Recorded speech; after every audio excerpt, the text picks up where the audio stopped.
Come here.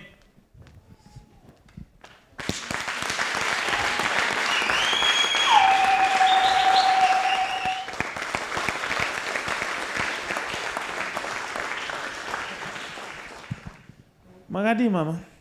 Ndinofara hangu Prophet makadi. Pane Mbinga ndinongoona imbinga ipi? Mumwe mudhara.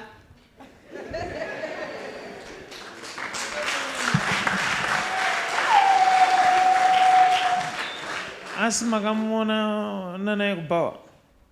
Hongu asi akati akuda kuroora. Makaona na kubhawa zve? Amen.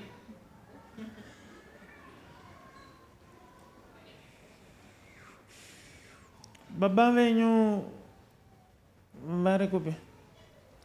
Handizivi, mama vakangoti vakangomitiswawo kubhawa. So ndikakuti yamuri kuti Mbinga ndo Mbinga yenyu ndo baba venyu munoita sei?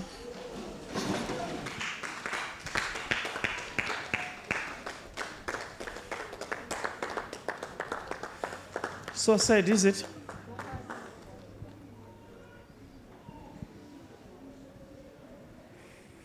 So sad.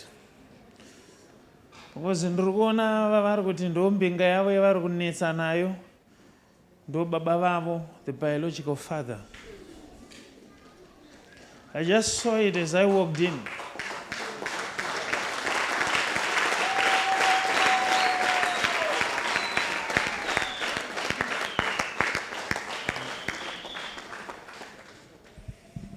She's gonna be okay, but she needs a lot of counseling. It's not a demon, but she just fainted. It's still hard to contain. Nguva simudzai muvatsvagira pakanaka pane mhepo. Vanyatsorohwa nemhepo ipapo. So sad.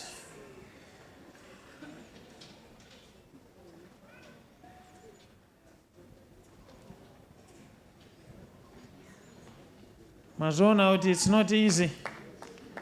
It's not easy. That's why I say when you're vatakurei, vabatei makumbo, vatakurei, musavazvuve.